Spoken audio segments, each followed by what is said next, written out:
Esse é o nosso Tudo Posso, sua revista eletrônica de todas as tardes. A gente vai falar só agora sobre saúde e com as diversas opções, inovações e com as invenções de moda, principalmente das redes sociais, a procura por procedimentos estéticos cresce a cada dia. O grande problema é que nem sempre são escolhas saudáveis para a nossa saúde. Cintura em tamanho A4, sugador de bumbum, hidrogel. A gente já viu tudo isso em redes sociais, né? O que é sugador de bumbum? Sugador de bumbum, é? Não é isso para levantar, não é isso, doutor? É isso mesmo, eu preciso de um sugador de bumbum. E essas medidas trazem casos de complicações graves que podem causar até óbito. Por isso, é preciso estar atento para se cuidar, mas é claro, com saúde, né? A gente recebe hoje o cirurgião plástico, o doutor Henrique Lopes Arantes. Doutor Henrique, boa tarde, né? Boa tarde. Bem-vindo, né? Bem-vindo ao programa. Esses são apenas alguns dos exemplos, né, doutor? Sim. Tem mesmo esse sugador de bumbum? É uma máquina que faz um vácuo, né? Com o intuito de elevar o glúteo e aumentar. Mas isso funciona por um tempo ou funciona para sempre? Não, é por um tempo. E, assim, o que é mais importante a gente avisar é que não existe estudos científicos que comprovem o resultado disso. Existe um efeito temporário sobre o glúteo ali, aquele vácuo. De quanto tempo, mais ou menos? Após uns 15 minutos você nota aquele resultado, mas aquilo gradualmente vai retornando ao normal, porque é simplesmente um acúmulo de líquido pelo vácuo, pela sucção. Agora, o resultado ser duradouro não, é temporário. Então, se você quiser conquistar um cara, você vai e faz o sugador de bumbum. Aí depois que ele já se apaixonou, cai tudo. Depois de um mês vem a realidade, Maria Carmen, é mais ou menos realidade, isso. Doutor, a gente sabe que os procedimentos realmente são inúmeros, né, como o senhor falou. Agora, tem procedimentos que podem dar certo para mim e outros que não. E aí eu vou reclamar com o médico. Sim, exatamente. O importante em todos os procedimentos é explicar tanto os riscos e os benefícios. Por exemplo, o sugador de bumbum. Parece ser simples e fácil, você vai fazer, mas existem complicações também. Porque você pode ter lesões do nervo sensitivo, você ficar com uma área de anestesia. Você pode ter uma lesão vascular, um vaso sanguíneo se romper, você ter um sangramento, ou até mesmo uma perda da pele naquela região. Então, todos os tratamentos existem os riscos e os benefícios. Você tem que avaliar bem cada caso, cada paciente e explicar. E se ele concordar, você realiza. Qual a cirurgia mais feita hoje no Brasil? No Brasil, a cirurgia mais feita continua sendo a mamoplastia de aumento, seguida bem de perto da lipoaspiração, tanto no Brasil quanto nos Estados Unidos. Agora, o senhor falou sobre lipoaspiração, né? Eu não sei se é... Os casos de os pessoas casos, que morrem. né, que acabam morrendo são mais, né, notificados, aí pelo menos vem a público. São os mais graves mesmo, doutor? Então, na verdade, o óbito sempre vai estar relacionado a qualquer procedimento cirúrgico. Todas as cirurgias têm os seus riscos de terem alguma complicação. O que chama muita atenção na cirurgia plástica é que você vai fazer um tratamento estético muitas vezes. Então, é um paciente que não é doente. Você tem que explicar bem para ele os riscos, os benefícios e se vale a pena você realizar o procedimento. Toda vez que você realiza um procedimento desnecessário ou algum exagero, você aumenta o risco de uma complicação. E você realizar uma cirurgia para o paciente ficar mais bonito, para emagrecer, e como consequência o paciente vira óbito ou tem uma doença disso, chama muito a atenção e isso faz com que se torne muito alarmante essas complicações. Então, a lipoaspiração não é uma cirurgia perigosa que você fala, vai fazer lipoaspiração, tem o risco de morrer. Toda cirurgia tem os riscos de complicações, mas chamam a atenção esses casos de complicação devido a ser uma cirurgia estética que você deveria evitar que isso acontecesse. Mas muitas vezes a negligência do médico ou até então, mesmo... isso que eu ia falar. Existe Exatamente. muita negligência, né? Pode Pessoas que acontecer. nem são médicos e que fazem essas operações. Sim. O ideal é que a lipoaspiração seja sempre realizada por um cirurgião plástico especialista. E para isso, ele vai precisar fazer 6 anos de medicina, 2 anos de cirurgia geral, mais 3 anos de cirurgia plástica. São 11 anos de estudo para que ele seja habilitado a realizar o procedimento. E mesmo assim, doutor, quando o paciente chega, né, diante do senhor, chega num consultório, propenso a fazer uma lipoaspiração, uma carga de exames é feita para saber da saúde, das condições de saúde daquele paciente. Exatamente. Não adianta ele bater o pé. Não é, mas eu estou pagando. Não é isso, né, doutor? Exatamente, não é só por se tratar de uma cirurgia estética que você deve deixar de tratar como um paciente comum. Toda cirurgia exige vários cuidados. O principal dele é você avaliar a clínica do paciente. Se ele é um paciente que tem a indicação, Correto. então a lipoaspiração é uma cirurgia indicada para modelar o contorno corporal. Ela não é uma cirurgia para emagrecer o paciente. Então esse é um primeiro grande erro da lipoaspiração. Quando você realiza essa cirurgia com o intuito de emagrecer... tem uma gordurinha, né? É uma gordura assim, localizada, exatamente. aqui nas costas. Qualquer região que você tenha pequenos volumes, você consegue retirar e modelar o corpo. Agora, quando ela é realizada de forma exagerada ou sem os cuidados pré-operatórios, você sujeita esse paciente a um risco desnecessário. As pessoas têm medo, doutor, hoje de fazer uma cirurgia plástica, mesmo que seja algo mais tranquilo, mais calmo, mais superficial. O senhor percebe essa reação das pessoas, até em função das notícias que tem? Sim, quando sai alguma notícia, realmente existe esse medo e aumenta a preocupação. Mas eu acho que hoje tem muita informação na internet, nas revistas, que facilitam até para nós. Eu acho que é importante que a gente alerte sobre isso, sobre os riscos. Nenhum procedimento é isento de risco e que as pessoas tomem esses cuidados. Procurem um cirurgião especializado que tenha preparo para isso. Realize o procedimento num ambiente adequado, dentro de um hospital que ofereça segurança e que você realize também aquele procedimento que o médico lhe sugeriu. Porque esses modismos muitas vezes aumentam o risco de as pessoas querem complicações. fazer, vai operar, então eu vou operar tudo, não tem isso? Exatamente. Já que eu vou pagar uma vez hospital, já que eu vou pagar, faço um monte. Sim, sim. Né? Para tudo existem limites, né? Você tem que ter não só o limite das áreas que você vai tratar, mas também do tempo cirúrgico. Quando você aumenta o Qual número é de o cirurgias. tempo? A gente recomenda que em torno de 5 a 6 horas é um tempo considerado seguro. Após isso, a gente acende a luz vermelha aí que pode Mas aumentar o dá risco para de operar complicações. bastante coisa em 5, Dá, 6 horas. geralmente em 5 a 6 horas a gente realiza bastante cirurgias. Mas tem limite para isso também, né, doutor? Sim, a quantidade de volume que vai ser retirado numa lipoaspiração, Aham. o número de áreas do corpo que vai ser tratada e também você não pode realizar 2 cirurgias onde uma vá prejudicar o resultado da outra. Então a gente sempre explica isso para o paciente. Essa cirurgia é incompatível. Você não consegue fazer uma prótese de glúteo e uma prótese de mama. O paciente não teria posição, você tem que fazer cada vez uma. Agora, esses modismos aí, você já ouviu falar desse negócio da folha? Da cintura A4, é isso? Da cintura Explica pra quatro. gente, doutor. Você ouviu falar já, doutor? É um modismo que foi lançado pelas chinesas, onde elas fazem foto com aquela folha A4 na frente da cintura. Assim, pra Ela uma- tem que ser menor que aquela que a 4? menor. Olha, no tem uma máximo do foto. tamanho. Olha a foto aí, gente. É uma folha A4, um papel de sulfite, né, gente? Ele tá em pé, por sinal, né? É isso, Olha, né? meu Ele tá na Deus. vertical aí. Eu preciso de um cartaz gigante. Uma cartolina. Pra- Mas, gente, ideia de alguém, né? Alguém teve essa ideia que, pelo amor de Deus, né, doutor? Pra mim parece meio que absurdo, né, É. doutor?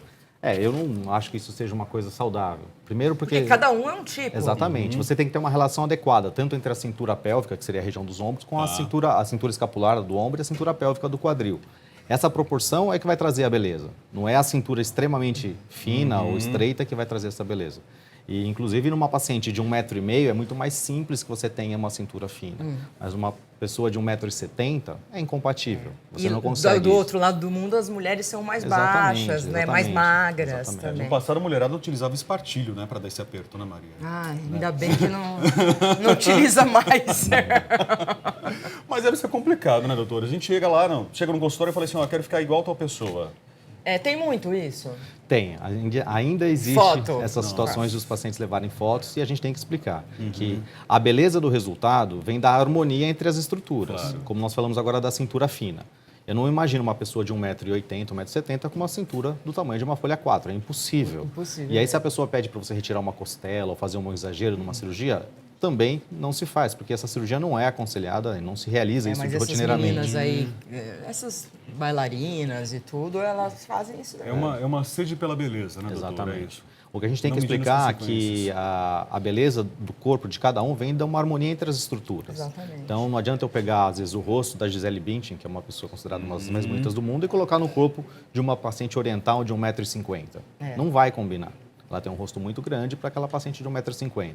A cintura, o tamanho da mama, do glúteo, é a mesma coisa. Tem que ter uma proporção entre as estruturas para que venha daí o resultado. E mesmo quando a gente fala em procedimentos estéticos, né, mais superficiais, hoje a aplicação da toxina botulínica, né, o Botox, né, o famoso Botox, né? Exato. Hoje é muito comum injetar Botox para aumentar os lábios. O caso da Anitta, né, mais famoso, né, o mais recente que nós tivemos aí. Aliás, tem um problema aí com a Anitta, que todo mundo tá falando que ela faz muita cirurgia plástica, você ouviu, Já né? vi isso sim. Sim. Os exageros sempre acabam chamando a atenção também, né? No caso da Anitta, foi mais um preenchimento que ela fez, não foi tanto a preenchimento toxina, labial, é um tá. preenchimento labial e a gente não se sabe o que ela utilizou. Então, esse é o grande questionamento. Além do exagero, se é uma substância que seja adequada e que possa ser removida ou que seja uma substância definitiva, que aí é mais complicado. Com que idade você pode começar a fazer cirurgia plástica? Essa é uma pergunta muito boa. Não existe uma idade ideal, né? A cirurgia plástica ela pode ser tanto estética, que é para você melhorar alguma alteração física ou alguma coisa que deixa o paciente insatisfeito, como ela pode ser reparadora, onde você vai corrigir alguma função alterada, alguma malformação. Então, as cirurgias reparadoras de lábio leporino, por exemplo, se iniciam aos 2 meses de idade, né? Agora, uma cirurgia estética, Eu acho que a mais precoce que a gente realiza são as cirurgias de orelha de abano após os 6 anos de idade. Sim. Agora, as cirurgias como mamoplastias, tanto de aumento quanto de redução, é muito questionável. Se você tem uma menina de 15 anos, você sabe que ela ainda não se desenvolveu completamente, mas tem uma mama extremamente grande, que tenha prejuízo não só na autoestima, como também no seu dia a dia, para realizar atividades físicas, para o seu comportamento, se pode realizar a cirurgia. Mas a gente sempre aconselha que seja realizada após os 18 anos de idade e que também a família participe dessa decisão.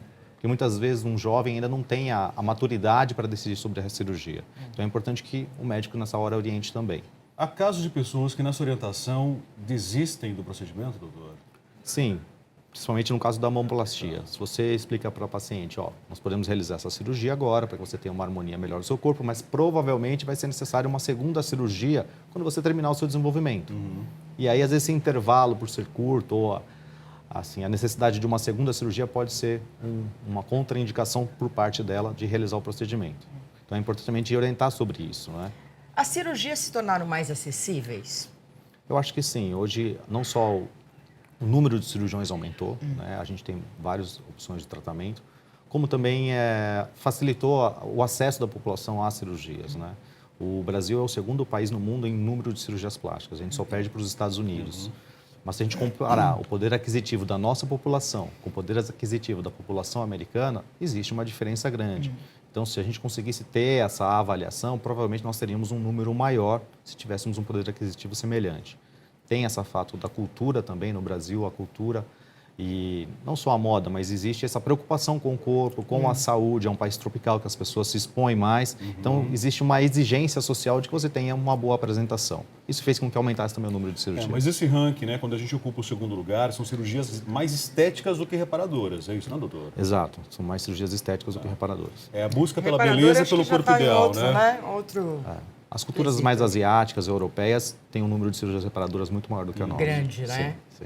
Uma vez, quando eu fui para Tailândia, Filipinas e tudo, eles voavam para Tailândia, acho que é Tailândia, para fazer num final de semana, faz lipoaspiração, faz tudo e tal, e volta para o país. Era cultural deles isso, então, Maria. Olha, curioso.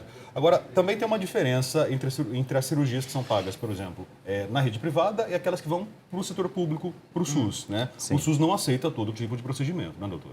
Exatamente. Geralmente as cirurgias realizadas no SUS são cirurgias reparadoras. Então, são cirurgias de reconstrução mamária após câncer de mama, cirurgias relacionadas a malformações congênitas e algumas cirurgias estéticas se consegue. Por exemplo, mamoplastias redutoras, nos casos de uma mama muito grande que tenha prejuízo funcional, você consegue. Pacientes que tiveram grandes perdas de peso, os ex-obesos que fazem cirurgias bariátricas também conseguem realizar pelo SUS. Mas existe uma carência de médicos. E deve ter uma que fila realizam. gigantesca. Exatamente, esse é o né? grande problema do SUS hoje. E quando a gente fala em cirurgia plástica, né, em procedimento estético, muita gente fala assim, as mulheres são campeãs. Ok, mas os homens também estão vindo logo atrás ali, né? Ultimamente a vaidade masculina cresceu de uma forma, doutor. Isso é uma estatística bem legal, que nos últimos 4 anos quase dobrou o número de procedimentos em homens. Houve um aumento muito exagerado, principalmente em cirurgias faciais. Então, assim, é bem chamativo o número de homens. Faciais, esse público? O homem o que mais realiza são cirurgias de pálpebras e de nariz. Tá. Pálpebra quando existe essa pele Barriga, não extra, dá pra isso, tirar? né? Exatamente. Tá. E essa barriga? O que a gente faz? Barriga de cerveja. Realizam também lipoaspiração, mas está lá para trás, as cirurgias faciais. Então, mas se são mais- você tem uma barriguinha, dá pra diminuir, né? Se você Dá. tem aquele barrigão, não dá. Não, geralmente também é uma gordura intraabdominal, e aí não é com lipoaspiração o tratamento. Aí seria uma Entendi. combinação Então, de dançaram. procedimentos, né? Ó, você que então, toma muita cerveja, aí tem o barrigão, não dá pra fazer. Dá, mas... né? Dá, mas não dá. Só que não. Doutor, então, doutor Henrique Lopes esclarecendo para a gente aqui, falando sobre os procedimentos estéticos, né, mostrando para a gente os riscos e os benefícios também, né, doutor? Né? Acho que quando a gente fala sobre isso, naturalmente a pessoa busca uma autoestima melhor, né? Exato, Acho que a grande indicação da cirurgia plástica estética seria isso, a gente ajudar a pessoa a melhorar a sua autoestima e a qualidade de vida. Porque, como eu falei no começo, todo procedimento existe risco. Então, a gente tem que tentar minimizar esses riscos para proporcionar o melhor resultado possível. Casos reversíveis são possíveis? Sim, existem Que cirurgias... tipo de procedimento que é possível reverter? Uma cirurgia de mamoplastia de aumento, por exemplo, você pode retirar o implante quando a pessoa estiver insatisfeita. Mas cirurgias como uma rinoplastia, muitas vezes é irreversível. Rinoplastia quando trabalha o nariz. Quando você reduz demais o nariz, dificilmente você consegue depois voltar àquele volume inicial. Então tem que tomar muito cuidado em cirurgias redutoras, como uma rinoplastia, porque é difícil às vezes você É que às vezes corrigir. a pessoa tem um rosto grande, ela quer ter um nariz bem pequenininho. E não, isso que você falou, não combina. Exatamente. Não No adianta. susto vai, quer fazer, bate o pé, né? E o médico, né? Ou até pseudo-médico, né, doutor? Né? Me permita falar isso, né? Acaba realizando o procedimento ali, né? Exatamente. E aí isso acaba custando caro. Vamos falar um pouco de hidrogel? Vamos. Hidrogel, a gente ficou nas paradas de sucesso aí, esse hidrogel, por muito tempo, né? Sim. Ainda usam? Então, o hidrogel, até 2005, houve uma importação legalizada desse produto e se usou em alguns lugares, algumas clínicas de estética a mais. Dificilmente você via pessoas usarem isso rotineiramente, porque todo tratamento, para ele ser aceito como adequado e seguro, ele necessita de estudos de médio e longo prazos, que comprovem não só que ele funciona, como ele tenha baixos riscos também, e seja possível ser reversível em algumas situações. Por exemplo, um preenchimento labial exagerado com uma substância inabsorvível, como é o hidrogel, não teria outra solução a não ser uma cirurgia que vai deixar alguma sequela. E não havia ainda esses estudos e se iniciou um uso exagerado de um produto que, teoricamente, seria a solução. Mas se notou muitas complicações. Primeiro, por ser um produto inabsorvível. E segundo, a maior complicação é que a gente não tinha uma segurança da origem e de como aquilo era produzido. E como que liberam? A Anvisa inicialmente liberou a importação através de estudos realizados no país de origem, Sei. que era na Ucrânia inicialmente. Mas quando ela notou que não havia... Ucrânia? Exato. Desculpa, doutora, que tem que dar... Na Ucrânia. Era de lá que vinha o produto. Se começou a produzir no Brasil, mas ainda não tinha a liberação da Anvisa. E aí veio uma portaria e cancelou a autorização da utilização legal do produto. Mas, infelizmente, a gente tem... O problema maior acho que foi esse mercado negro, né? Que Exato. acabou se instaurando ao redor do hidrogel, né? Essa não saber o procedimento do produto, do material, além, é claro, né, de clínicas clandestinas, né, aplicações clandestinas acontecendo aí fundo de quintal, e as complicações acabaram vindo à tona. Exato, exato. Você usava um produto que muitas vezes você não sabia a origem, se aquilo era realmente seguro e de forma inadequada. E aí a consequência é essa que a gente viu. Já havia a proibição, mas existem clínicas clandestinas e pessoas que utilizam, mesmo sabendo da irregularidade. Antes da gente começar essa entrevista aqui, o Rafael estava perguntando sobre um efeito maravilhoso que ocorreu ontem numa mulher, né? Foi assim, Numa foram mulher. três pacientes, né, se submeteram a essa técnica. O programa do Gugu, No programa do ontem à Gugu, noite, né, exibiu uma reportagem longa justamente sobre isso, né, e acabou promovendo um rejuvenescimento facial. Para mim foi perfeito, doutor, foi completo. O senhor chegou a ver? Sim, É a base de? É a base de fenol. Fenol, tá. Sim. Isso é permitido no Brasil hoje? É permitido. É um tratamento que tem as suas indicações, ele é indicado para rejuvenescimento facial, ele reduz muito as rugas, mas ele deve ser feito com muito cuidado. Ele é invasivo demais. É uma queimadura É por agressiva. um tempo que dura?